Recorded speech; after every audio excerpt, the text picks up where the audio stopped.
الحمد لله وكفى وسلام على عباده الذين اصطفى أما بعد فأعوذ بالله من الشيطان الرجيم بسم الله الرحمن الرحيم كافها يا عين صاد ذكر رحمة ربك عبده زكريا صدق اللہ العظیم۔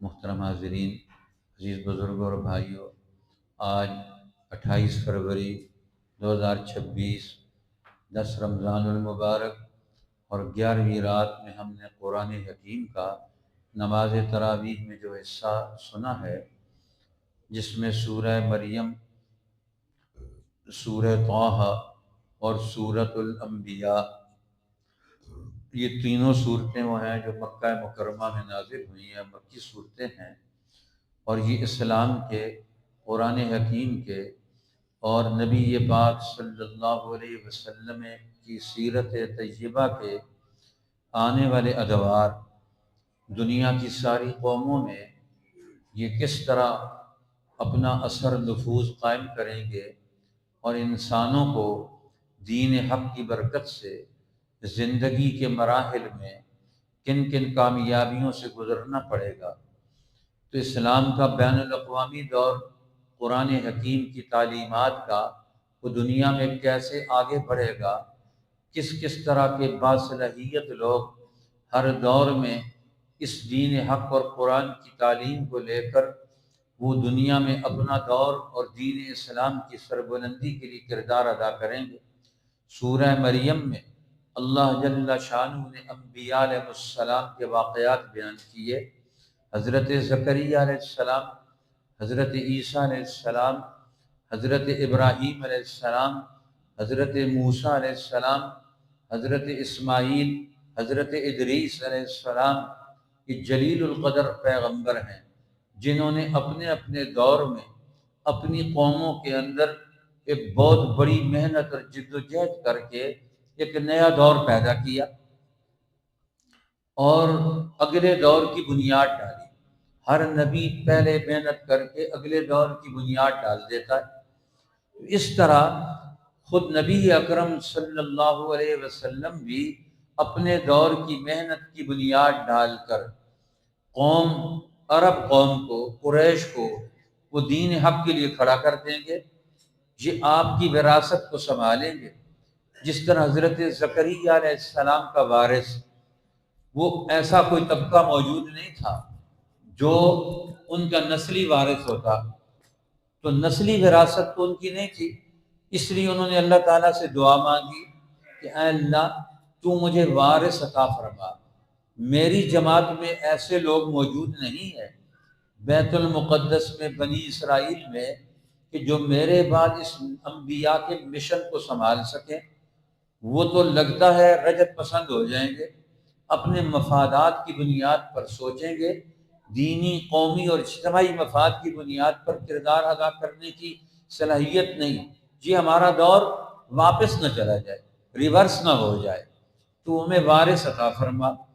تو جذبہ حق جب اللہ کے سامنے انہوں نے پیش کیا تو اللہ تعالیٰ نے فرمایا اے زکریا، ہم نے آپ کو آپ کا وارث یحییٰ دے دیا، اور اس کے ساتھ ساتھ ہی مسیح ابن مریم جیسی جلیل القدر شخصیت جو بنی اسرائیل میں بہت بڑا تجدیدی کردار ادا کریں گے، وہ بھی ہم نے آپ کو عطا کر دیے بغیر مانگے ہوئے۔ آپ نے تو صرف مانگا تھا یحییٰ کو کہ میری اولاد میں ایک ایسا دور چلتا رہے، تو یحییٰ علیہ السلام انہوں نے اپنے دور کو پیدا کر لیا، زکریا علیہ السلام کے دور کو چلایا۔ ان سے کسی نے پوچھا کہ آپ کا کیا کردار ہے؟ فرمایا میں آنے والے دور کے نبی مسیح ابن مریم کا راستہ صاف کر رہا ہوں۔ اب حضرت عیسیٰ اور حضرت یحییٰ دونوں خالہ زاد بھائی ہیں۔ اللہ نے یحییٰ علیہ السلام کو اور صلاحیتیں عطا فرمائی، عیسیٰ علیہ السلام کو تجدیدی صلاحیتیں عطا فرمائی۔ اب دنیا میں ہر قوم کے اندر ایک عرصے کے بعد وہاں خاموشی پیدا ہو جاتی ہے، جمود پیدا ہو جاتا ہے، وہ ترقی سے پیچھے ہٹ جاتے ہیں۔ آگے بڑھنے کی امنگ تو ہوتی ہے، جذبہ تو ہوتا ہے، عملاً وہ کچھ بھی نہیں کر سکتے، اس لیے ان میں ایک مجدد پیدا ہوتا ہے۔ اب اسلام میں نبی تو کوئی نہیں آئے گا، تجدیدی کردار ادا کرنے والی ایسی قوتیں، ایسے دماغ، ایسے لوگ اللہ جل شانہ ہر صدی میں پیدا کریں گے۔ تو نبی اکرم صلی اللہ علیہ وسلم کو اللہ تعالیٰ نے تسلی دی کہ آپ کی نرینہ اولاد تو نہیں ہے، لیکن آپ کے وارث، آپ کے مشن کے وارث قریش اور عرب کے اندر سے ہوں گے، اور یہ آپ کے اس مشن کو سنبھالیں گے، دنیا کی قوموں کو قرآن حکیم کی تعلیمات علم، عمل اور عملی نظام کی شکل میں یہ میسر کریں گے۔ تو آخری خلیفہ عربی قریشی ہارون الرشید، جس نے پوری دنیا پر حکمرانی کی، وہاں تک 12 خلفاء جو نبی اکرم صلی اللہ علیہ وسلم نے فرمایا کہ میرے بعد 12 خلفاء آئیں گے، جس کو امام بخاری نے کتاب الامارت میں اس حدیث کو نقل کیا ہے۔ رسول اللہ نے فرمایا قریش کے اندر سے 12 خلفاء ایسے ہوں گے جن کے دور میں دین دنیا میں غالب ہوگا، اسلام کو عملی شکل ملے گی، اسلام پوری دنیا میں سیاسی طور پر، معاشی طور پر، علمی طور پر انسانوں کی رہنمائی کر رہا ہوگا۔ تو ہارون الرشید کا یہ دور ایک تکمیلی دور ہے جس میں علوم مکمل ہوئے۔ امام بخاری رحمۃ اللہ علیہ نے اس آخری دور تک، ہارون الرشید کے دور تک جو حکومت پیدا ہو چکی ہے، اس حکومت کی اساس کیا ہے، اس کی بنیاد کیا ہے؟ ایک طرف قرآن ہے، ایک طرف سیرت صحابہ، سیرت رسول اللہ ہے، سیرت صحابہ ہے، اور پھر سیرت تابعین ہے۔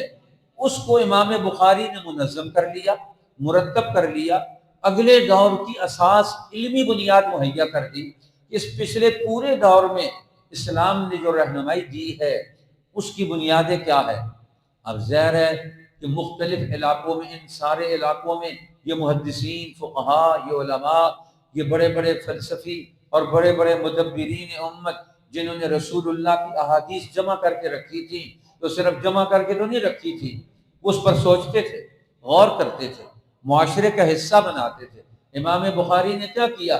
ان سب لوگوں کے پاس جا کر ان احادیث کو جمع کر لیا، مکہ میں، مدینہ میں، طائف میں، شام، دمشق میں، کوفہ میں، بصرہ میں، اس پورے عرب کے علاقوں میں جتنے لوگ پھیلے ہوئے تھے جن کے پاس علوم نبوت کی حکمت بھری باتیں موجود تھیں، ان سب کو پوری سند کے ساتھ، پورے وثوق اور اعتماد کے ساتھ، پورے دلائل کے ساتھ، علمی عقلی دلائل کے ساتھ امام بخاری نے جمع کر دیا۔ اس لیے بعد کے آنے والے علماء نے پچھلے دور کی علمی اساس کو اصح الکتب بعد کتاب اللہ کہا، کہ یہ اللہ کی کتاب کے بعد سب سے صحیح ترین کتاب ہے، کہ جس نے زندگی کے سارے پہلوؤں کو جمع کر دیا۔ تو یہ نبی اکرم صلی اللہ علیہ وسلم نے فرمایا پچھلے دور کے انبیاء کے واقعات سنا کر، قرآن کہتا ہے وَاذْكُرْ فِي الْكِتَابِ مَرْيَمَ وَاذْكُرْ فِي الْكِتَابِ إِسْمَاعِيلَ وَاذْكُرْ فِي الْكِتَابِ إِبْرَاهِيمَ وَاذْكُرْ فِي الْكِتَابِ إِدْرِيسَ، ذکر کریں ان کا کتاب میں۔ یہ تاریخ انسانیت ہے، تاریخ انسانیت کی عظیم کردار ہے، ان کا کردار ہے تو آج اسے زندہ کیا جائے گا، ذکر کیا جائے گا، اس کو رہنما بنایا جائے گا۔ اور ہمیں بتایا جا رہا ہے کہ اگر پچھلے انبیاء اپنے علوم کو مرتب کر کے، منظم کر کے انسانی معاشروں میں منتقل کرتے ہیں تو آج ان کا نام موجود ہے۔ اور اگر کسی علم کو معاشرے میں منتقل کرنے کے لیے کوئی محنت اور جدوجہد نہ ہو، لوگوں کے ذہنوں میں قرآن کا علم نہیں ڈالا جائے گا، انہیں نہیں سمجھایا جائے گا، تو تمہارا دور تو ختم ہو گیا۔ آج ہم اسلام کو کون سا دور دے کر جا رہے ہیں؟ جس دور میں ہم موجود ہیں، ہم نے اپنی نسلوں کو قرآن کے ساتھ کیا جوڑا ہے؟ سیرت رسول اللہ کے ساتھ کیا جوڑا ہے؟ اگلے دور کی ان کے اندر کیا صلاحیت پیدا کی ہے؟ آج تو ہم کھانے پینے میں اپنے ذاتی انفرادی کاموں میں مصروف ہیں۔ قومی زندگی پیدا کرنا یہ ایک اہم ترین کام ہے۔ قومی زندگی کیسے پیدا ہوتی ہے؟ کسی قوم کے اندر نبی موجود ہو، اور یا نبی نہیں ہے تو ان کے جانشین موجود ہوں، جو بڑے بڑے اہل علم اور حکماء ہیں اور فقہاء ہیں، اور وہ کیا کریں گے؟ وہ اہل علم کا ایک دماغ تیار کریں گے۔ اب یہ کام کیا کرتے ہیں نبی بھی اور علماء حق بھی؟ علماء ربانیین بھی وہ کیا کام کرتے ہیں؟ انسانوں کے دماغ میں عقلی قوتوں کو قرآن کے علم کے ساتھ جوڑ دیتے ہیں، پھر ان کی عقلی قوتیں بڑھتی رہتی ہیں، اس علم کی روشنی میں وہ غور کرتے ہیں، صلاحیتوں پر دیکھتے ہیں، استعداد دیکھتے ہیں، وسائل کا مطالعہ کرتے ہیں، تاریخ کا مطالعہ کرتے ہیں، اور پھر اپنے دور میں آگے بڑھتے ہیں، اور پھر وہ اپنے علم کو عوام کے اندر منتقل کر دیتے ہیں۔ پھر اس طرح عوام کے اندر اپنا معاشرہ، اپنا نظام، اپنی سوسائٹی اس علم کی روشنی میں، ان اہل علم کی رہنمائی میں پیدا کرنے کا جذبہ پیدا ہو جاتا ہے۔ پھر اس طرح ایک قوم بن جاتی ہے۔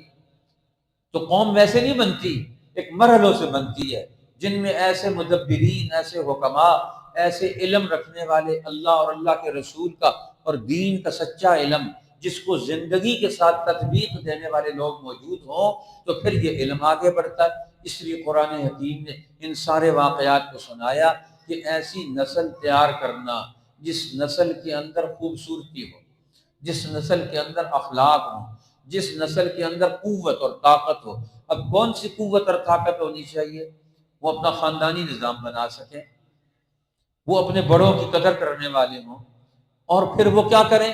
وَآتَيْنَاهُ الْحُكْمَ صَبِيًّا، بچپن کے اندر ہی ان کو حکم لگانے کی صلاحیت موجود ہو، فیصلہ کرنے کی صلاحیت موجود ہو، بچپن کے اندر ہی وہ فیصلے کر سکتے ہو، بڑے بڑے کاموں کے معاملات کو نمٹانے کی اہلیت ان کے اندر موجود ہو، بچپن کے اندر ہی وہ قومی اور اجتماعی معاملات میں، انسانی زندگی کے حقوق کے اندر وہ دین حق کو دنیا میں پیش کر سکتے ہوں، عملی طور پر اس کی رہنمائی دے سکتے ہوں، یہ اہلیت ان کے اندر۔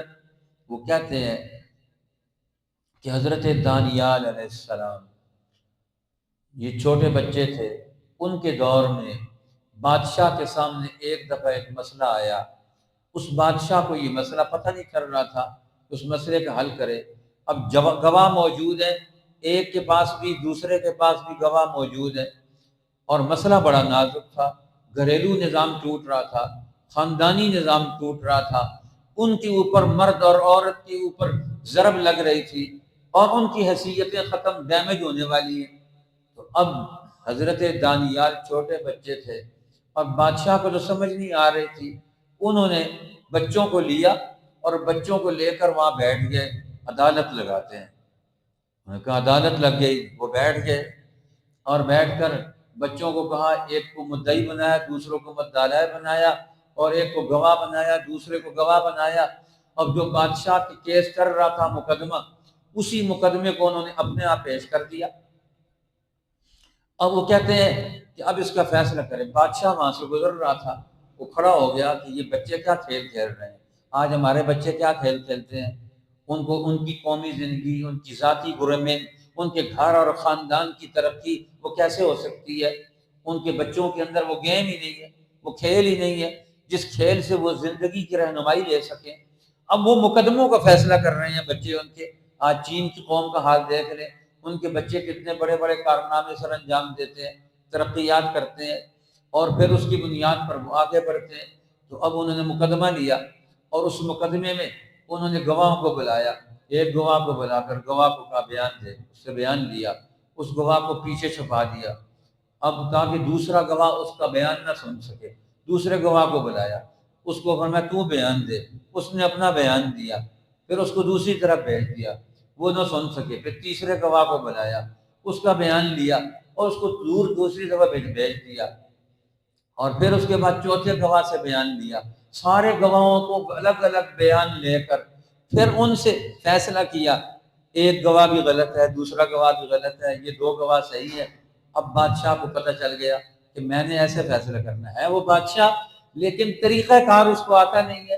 ایک بچہ جس نے مستقبل میں نبی بننا ہے، رہنما بننا ہے، اس کو پتہ ہے کہ میں نے اگلی زندگی میں عملی میدان میں کیسے جانا ہے، وہ فیصلہ کرتا ہے، وہ فیصلہ کر کے دکھایا۔ وَآتَيْنَاهُ الْحُكْمَ صَبِيًّا، بچپن میں ہی ان کو فیصلہ کرنے کی پوزیشن اور صلاحیت اللہ تعالیٰ نے یحییٰ علیہ السلام کو بیت المقدس کے اعلیٰ ماحول کی وجہ سے، زکریا علیہ السلام کی صحبت کی وجہ سے عطا کر دی۔ آج ہماری قوم میں اپنی حکمرانی کرنے کی اہلیت اور صلاحیت نہیں ہے، آج ہمارے عدالتوں میں کتنے کیس پڑے ہوئے ہیں، سینکڑوں ہزاروں کیس پڑے ہوئے ہیں سپریم کورٹ میں، فیصلہ کون کرے گا؟ ججوں میں صلاحیت ہی نہیں، عدالتوں میں صلاحیت نہیں، وہ فیصلہ کر کے کیس نمٹا کر لوگوں کو واپس اپنی زندگی میں بھیجیں، بحران سے نکالیں، فتنوں سے نکالیں، ان کے اندر اہلیت اور طاقت ہی نہیں۔ اسی طرح مدبر امور، قوموں کو مدبر، ان کو کیسے انہیں آگے بڑھنا چاہیے۔ حضرت عمر کے زمانے میں ایک سپہ سالار کو انہوں نے فوج دے کر بھیجا جنگ لڑنے کے لیے۔ اب اگلے دن جنگ لڑنی ہے، اب جنگ لڑنی ہے تو جنگ کا نقشہ کیسے ہوگا؟ فوج کہاں ہوگی، میدان کہاں لگے گا، ہمارا غلہ اناج کہاں ہوگا، کون سا لشکر کہاں ہوگا، لشکر کے کون کون سے حصے کس جگہ پر ہوں گے۔ اب وہ فیصلے کرنے ہیں اگلے دن کی جنگ کے، یہ فیصلے اصل میں تو یہ فیصلے جنگ کی بنیاد بنتے ہیں کہ میدان میں آپ نے کیسے اترنا ہے۔ آج مسلمانوں کو زندگی کے میدان میں اترنے کا ان کے دماغ ہی کوئی نہیں ہے، زندگی کے میدان ہے کون سے، ان میں ہم نے اترنا کیسے ہے۔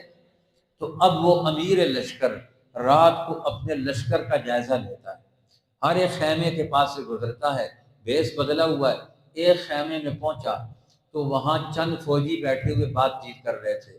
اگر میں امیر ہوتا نا تو کل لشکر کی ترتیب میں ایسے بناتا، قلب کے لشکر یہاں رکھتا، دایاں حصہ میمنہ یہاں رکھتا، میسرہ یہاں رکھتا، اور اپنی پشت پر، یہ ہمارے پاس ایک شیلٹر موجود ہے پہاڑ، اس کو پشت پر رکھتا اور پانی کا نظام وہاں رکھتا، دوسرے کام وہاں رکھتا۔ اب وہ سارا نقشہ ایک فوجی کے ذہن میں ہے جو میدان جنگ میں گیا ہوا ہے، اور وہ پورا نقشہ بنا رہا ہے، اپنے دوستوں کو بتا رہا ہے۔ اور جب وہاں سے وہ امیر لشکر گزر رہا تھا تو وہ کھڑا ہو گیا، اس کے کان کھڑے ہو گئے، سوچنے لگا ہمارے لشکر میں کتنے زبردست لوگ ہیں جن کے پاس اپنے مستقبل کے آنے والے دن کے ورکنگ پوزیشن وہ ان کے اوپر واضح ہیں، ہمیں کیا کام کرنا ہے۔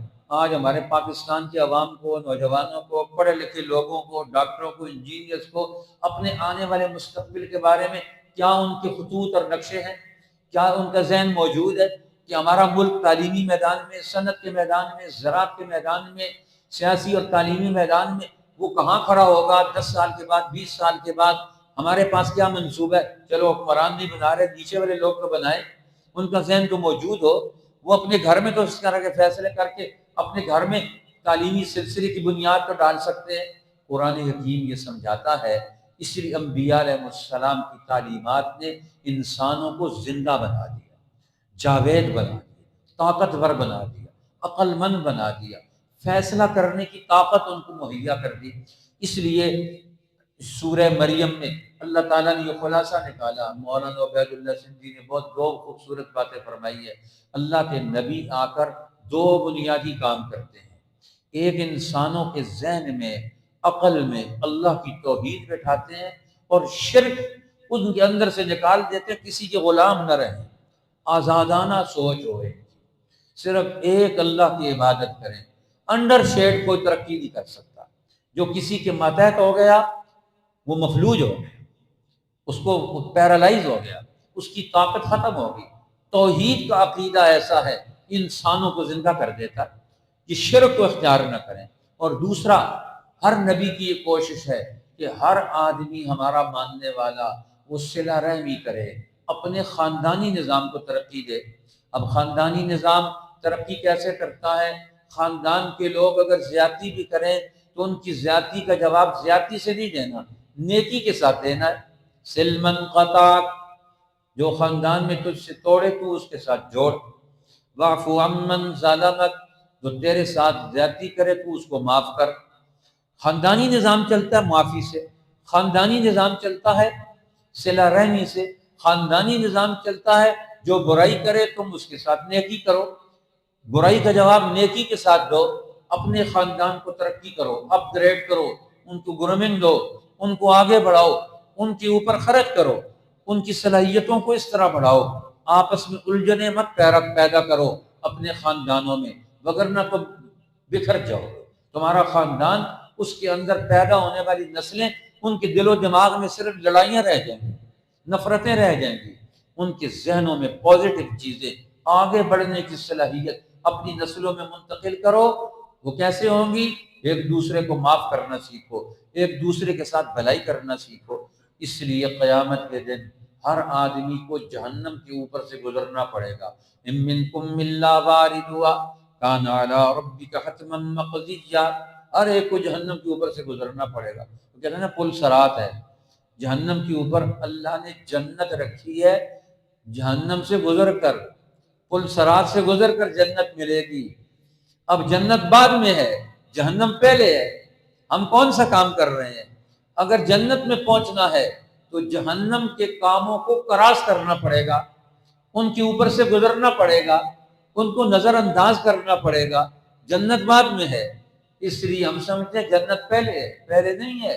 جنت مشقت کی بنیاد پر، قربانی کی بنیاد پر، ہمت اور جرأت کی بنیاد پر ملتی ہے۔ پھر اللہ تعالیٰ نے سورہ طٰہٰ میں نبی اکرم صلی اللہ علیہ وسلم کو فرمایا کہ آپ نے اپنی قوم کو قرآن کے علم کے ذریعے سے ترقی دینی ہے۔ طٰہٰ ما انزلنا علیک القرآن، اللہ فرماتے ہیں ہم نے آپ پر جو قرآن اتارا ہے اس لیے نہیں اتارا لتشقا، کہ آپ کو مشقت ہو، آپ کو پریشانیاں ہیں، الا تذکرۃ لمن یخشی، یہ نصیحت ہے قرآن ڈرنے والوں کے لیے۔ تنزیلا ممن خلق الارض والسماوات العلی، یہ اتارا ہوا اس ذات کی طرف سے جس نے کائناتوں کے نظام کو ترقی دی۔ اللہ نے موسیٰ علیہ السلام کو معراج دی، وحی کے علم سے نوازا۔ جا رہے تھے مصر کی طرف واپس، بیوی کو درد ذیل ہوا، اب آگ کی ضرورت پیش آئی، آگ کی تلاش میں نکلے، راستہ بھول گئے قافلہ، اب رات کی تاریکی ہے، جانا تھا مصر کی طرف، قافلہ نکل آیا طور کی طرف۔ اب موسیٰ علیہ السلام اب وہاں پہنچے، گھر والوں کو کہتے تھوڑی دیر ٹھہرو، تمہاری ضرورت، اب گھر کی ضرورت اور ہے، قوم کی ضرورت۔ اللہ فرماتے ہیں موسیٰ قوم کی ضرورت کو لے کر جاؤ، صرف ذاتی گھر کی ضرورت کو نہیں، قومی ضرورت اور گھر کی ضرورت، ان دونوں کا ملاپ ہے، ان دونوں کو لے کر چلو۔ اب موسیٰ علیہ السلام اب جب وہاں پہنچے تو دیکھا کہ یہ تو سبز درخت ہے جس پر آگ برس رہی ہے۔ وہاں پہنچ کر پتہ چلا، اللہ کی طرف سے اعلان آیا، اے موسیٰ انک بالوادی المقدس طویٰ فاخلع نعلیک، انک بالوادی المقدس طویٰ، آپ مقدس وادی یہ طویٰ میں ہیں، جوتے اتار کر آئیں، انی انا ربک، میں آپ کا رب ہوں۔ اب یہاں ملاقات کا سلسلہ، انبیاء علیہ السلام اللہ کی ملاقات سے ان کو معراج ہو رہی ہے، اور ان کو شرف ملاقات سے اللہ جل جلالہ نبوت دے کر یہاں سے راستہ بھٹکے ہوئوں کو راستے کا ہادی اور رہنما بنا کر اللہ نے نبوت سے سرفراز کر کے وہاں سے اصل راستے پر ڈال دیا۔ اصل راستے بنائے جاتے ہیں، انبیاء علیہ السلام دوسروں کے راستوں پر نہیں چلتے، وہ راہ حق کے راہ رو ہیں، اپنے راستے حق کی ترجمانی میں بناتے ہیں۔ آج ہم دوسروں کے راستوں پر چل رہے ہیں، سمجھتے ہم کامیاب ہو جائیں گے۔ اللہ نے موسیٰ علیہ السلام کا راستہ طے کر دیا، انی انا اللہ، میں اللہ ہوں۔ اب میری تجلیات و انوار کا دور ہے، یہاں سے وادی طویٰ سے آپ یہ پیغام لے کر جائیں، اگلے دور کا پروگرام لے کر جائیں۔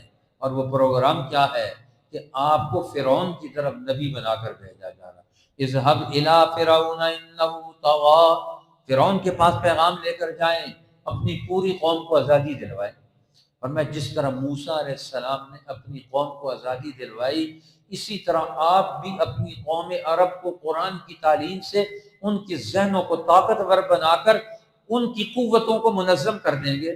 جس طرح فرعون نے اس دور میں بڑے بڑے اہل علم کو اپنے شکنجے میں کس لیا، اپنے اثر میں لے آیا، لالچ میں لے آیا، جادوگروں کو موسیٰ علیہ السلام کے مقابلے میں، لیکن موسیٰ علیہ السلام کے مقابلے میں صبح کو آنے والے جادوگر شام کو ایمان لے کر آئے، مسلمان ہو گئے سارے جادوگر۔ وہ سمجھ گیا کہ اصل علم موسیٰ کے پاس ہے، یہ تو ہمارا علم تو ناقص علم ہے، ہم تو فرعون کے نیچے رہ کر ذلیل ہو رہے ہیں۔ تو اب انہوں نے فطرت کی زندگی، اصل زندگی، اس کی پہچان پیدا ہو گئی۔ اس لیے پھر اللہ تعالیٰ نے موسیٰ علیہ السلام کے اس واقعے سے ایک اور چیز بھی سمجھائی کہ موسیٰ علیہ السلام دوبارہ طور پر پھر گئے تورات لینے کے لیے، آزادی کے بعد قانون لینے کے لیے، قوم کو مستقبل دستور العمل مل جائے۔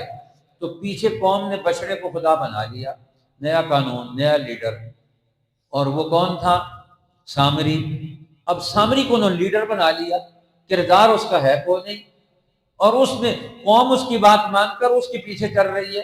موسیٰ علیہ السلام واپس آئے تو دیکھا کہ ساری قوم سامری کے پروگرام اور نظریے کو قبول کر کے اس عبادت میں مصروف ہے۔ اور میں یہ تم نے کیا کیا؟ جو نبی آزادی دلوانے والا، قربانیاں دینے والا، تمہیں دنیا میں مقام دلوانے والا، اس کو چھوڑ کر تم اس کے پیچھے چلے گئے۔ ما خطبک یا سامری، سامری تو یہ کیا ہو گیا؟ تو نے ہماری قوم کو گمراہ کر دیا۔ اس نے کہا کہ میں نے تو اپنا کرتب چلایا ہے، کرتب چل گیا۔ آج پاکستان کے سارے لیڈر بھی سامری ہیں، وہ کرتب دکھاتے ہیں، سارے لوگ ان کے پیچھے ڈگڈگی بجاتے ہیں، کٹھے ہو جاتے ہیں۔ نہ ان کے پاس پروگرام ہے، نہ ان کے پاس کردار ہے، نہ ان کی کوئی قربانی ہے، نہ ان کے پاس کوئی علم ہے، نہ ان کے پاس کوئی ویژن ہے، کوئی چیز بھی نہیں، اور قوم ان کے پیچھے چل رہی ہے دھڑا دھڑ، سامریوں کے پیچھے چل رہی ہے۔ تو موسیٰ علیہ السلام نے کہا سامری تیرے اوپر سزا ہے کہ تو نے ہمیشہ اکیلے رہنا ہے۔ قال بصرت بما لم يبصروا به فقبضت قبضة من نصر الرسول فنبذتها وكذلك سولت لي نفسي۔ یہ پورا پروگرام میرے دل کا خیال تھا، میں نے اس کو عملی شکل دی، ایک ڈرامہ بنایا، اور یہ قوم ساری میرے ڈرامے کے پیچھے آ گئی، اور میں نے اپنے ڈرامے میں ان کو اپنا مرید بنا لیا۔ اب یہ میرے پیچھے کیوں آئے؟ قال فذهب فإن لك في الحياة أن تقول لا مساس۔ جب موسیٰ علیہ السلام واپس آئے تو بنی اسرائیل کو انہوں نے متوجہ کیا، اور پھر ان پر اگلا دور آیا۔ اس کی وجہ سے، جھوٹے لیڈر کے پیچھے چلنے کی وجہ سے، اگلے دور میں کئی سال تک وہ دنیا میں عزت سے محروم رہے۔ جو جھوٹے لیڈروں کے پیچھے چلنے والے لوگ، وہ اپنی نسلوں کو برباد کر بیٹھتے۔ اس لیے پھر اللہ تعالیٰ نے یہ واقعات سنا کر نبی اکرم صلی اللہ علیہ وسلم کی دعا سکھائی کہ میرے پیغمبر آپ دعا مانگیں اس پورے سناریو میں کہ آپ کی قوم جن مشکلات میں ہے، اسلام کا مستقبل آنے والا ہے، اور رب زدنی علما، اے میرے رب میرے علم میں اضافہ فرما دے کہ میں اپنے اس علم کی روشنی میں دنیا کے ظلم کو توڑ کر اگلی ترقی کے راستے پر لے آؤں۔ پھر فرمایا اللہ تعالیٰ نے اس صورت کے آخر میں من اعرض عن ذکری، جو میرے ذکر قرآن سے منہ موڑے گا، من اعرض عن ذکری فإن له معیشۃ ضنکا، ہم ان کی زندگی تنگ کر دیں گے، قیامت کے دن اندھا کر کے اٹھائیں گے۔ جو قرآن سے منہ موڑے گا، اس کی فکر اور نظریہ اور علم قبول نہیں کرے گا، وہ سوال کرے گا یا اللہ دنیا میں تو میری آنکھیں تھی، آج میں اندھا کیوں ہوں؟ اللہ فرمائیں گے بات تو اسی طرح ہے، اتتک آیاتنا فنسیتها، تیرے پاس میری آیتیں آئیں تو نے ان کو بلا دیا، کذالک الیوم تنسیٰ، آج تجھے بلا دیا گیا۔ پھر اللہ تعالیٰ نے سورہ انبیاء کے اندر انبیاء کے مقامات بیان فرمائے۔ انبیاء کے مقامات کے تناظر میں مقام نبوت محمدی کو بیان فرمایا کہ ہر نبی کو ایک مقام ملا، ایک اس کو رول ملا، پھر اس کا ایک کردار وجود میں آیا، اللہ کے ہاں اس کی ایک عظمت اور بنیادی حیثیت بن گئی، اور اس حیثیت کی بنیاد پر اب اس کی دعا دنیا میں اثر انداز ہوتی ہے، دعا سے اس کے مقام کا پتہ چلتا ہے۔ اب انبیاء علیہ السلام کے مقامات کا تذکرہ کر کے قرآن حکیم بتاتا ہے ہر نبی دنیا میں کیوں آیا۔ اب انبیاء کے مقامات اور ان کی تعلیمات مشترک طور پر کیا ہیں، وہ اللہ تعالیٰ نے اس صورت انبیاء میں بیان کی ہے۔ وَأَوْحَيْنَا إِلَيْهِمْ فِعْلَ الْخَيْرَاتِ، ہم دنیا میں نیکی کو قائم کریں گے، وَإِقَامَ الصَّلَاةِ، نماز قائم کریں گے، وَإِيتَاءِ الزَّكَاةِ، زکوٰۃ کا نظام، خدمت کے انسانیت کا نظام پیدا کریں گے، وَكَانُوا لَنَا عَابِدِينَ، اور ہم اللہ کے عبادت گزار بندے بن کر رہیں گے۔ پھر موسیٰ علیہ السلام، اور پھر اس کے بعد ان کے سلیمان علیہ السلام، داؤد علیہ السلام، یہ بنی اسرائیل کا پھر اگلا دور آیا۔ موسیٰ علیہ السلام کے لمبے عرصے کے بعد پھر بنی اسرائیل نے ترقی کی، اب ان کے اندر علوم پیدا ہوئے، عدل و انصاف۔ داؤد علیہ السلام اور سلیمان علیہ السلام کا عدل مشہور ہے، انہوں نے صنعت کو ترقی دی، زراعت کو ترقی دی، طب کو ترقی دی، کتنے علوم کو ترقی دی جس سے قوم کو فائدہ پہنچے۔ آج ان سارے علوم سے قوم کو فائدہ کم پہنچتا ہے، بڑے طبقوں کو فائدہ زیادہ پہنچتا ہے۔ حالانکہ قرآن کہتا ہے انسانی علوم سے فائدہ انسانوں کو ملنا چاہیے۔ آج زراعت کے علم نے ترقی کی، پہلے لوگ محنت کر کے زراعت کرتے تھے، بڑی مشقت سے غلہ اناج پیدا ہوتا تھا، اور آج اتنا سستا غلہ اناج پیدا ہوتا ہے، تھوڑی سی محنت سے مشینی ایجاد کر کے آپ غلہ اناج ڈھیر لگا سکتے ہیں۔ آج مہنگائی کیوں ہے؟ اپنی دھرتی سے پیدا ہونے والی چیزیں وہ یہاں کیوں مہنگی ہے؟ بات وہی ہے، جن چیزوں کے اوپر آنے والی لاگت وہ اگر کم کی جائے تو چیزیں سستی ہو جائیں گی۔ آج اگر کوئی گورنمنٹ پانی اور بجلی مفت کر دے، آلات اور ٹول زراعت کے جو محنت کرنے والے عوام ہیں ان کو مفت دے دے، سارا مسئلہ حل ہو جاتا ہے۔ حضرت عمر رضی اللہ تعالیٰ نے کیا کیا؟ انہوں نے فرمایا پانی کا نظام حکومت میسر کرے گی، نہری نظام بنا کے دے گی، اسی طریقے سے حل اور ٹول جو ہیں وہ گورنمنٹ مہیا کرے گی، جو ایک کسان کو ضرورت ہے۔ اب اس کے پاس صرف بیج اور محنت رہ جاتی ہے، بیج اور محنت تو وہ کر سکتا ہے، یہ باقی سارے نظام کہاں سے بنائے؟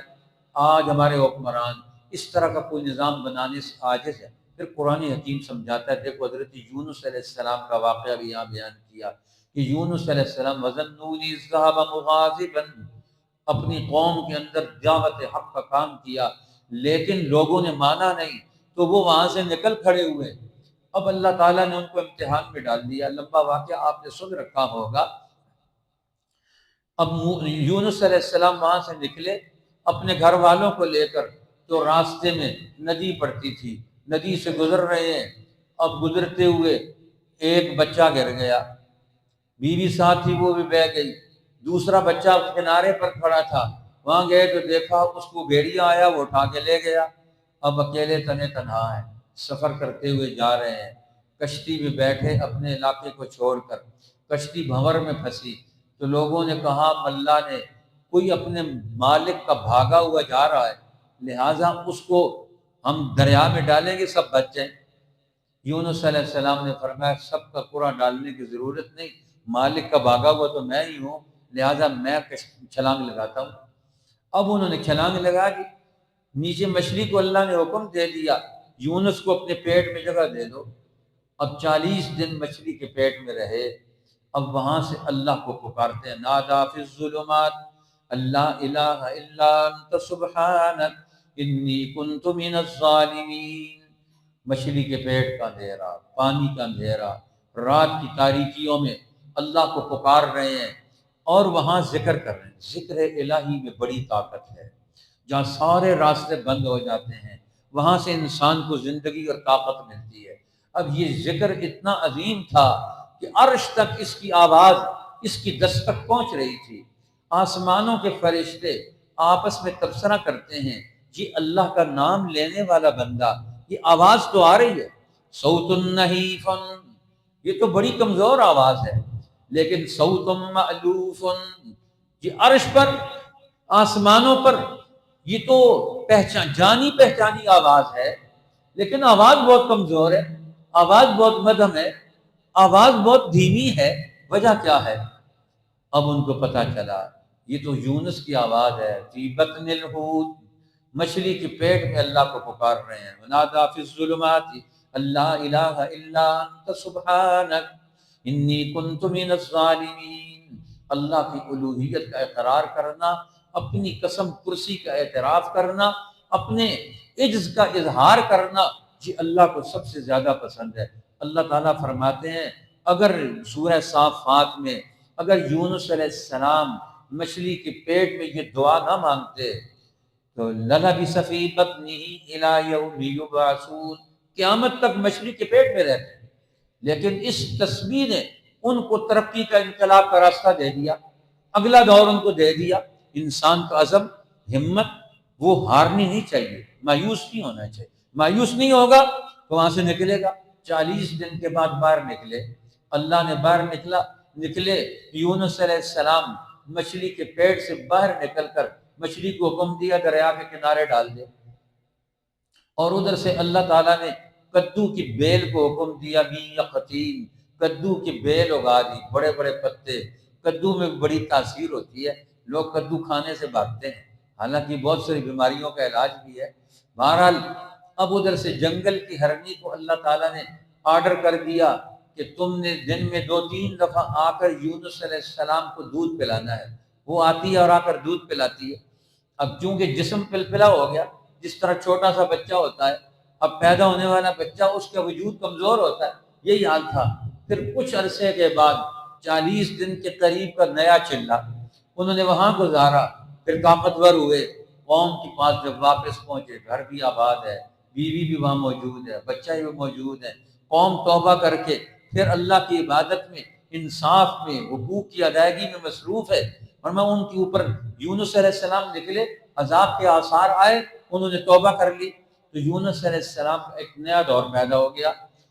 ہر مرحلے کے بعد انسان کا ایک نیا دور پیدا۔ اب رسول اللہ کا مقام کیا ہے؟ وما ارسلناک الا رحمتا للعالمین، آپ کو ہم نے رحمت للعالمین بنا کر بھیجا۔ آپ کے وجود سے، آپ کی محنت سے کل دنیا انسانیت ترقی کرے گی اور پوری دنیا کے لیے راحت آسانیاں پیدا ہوگی۔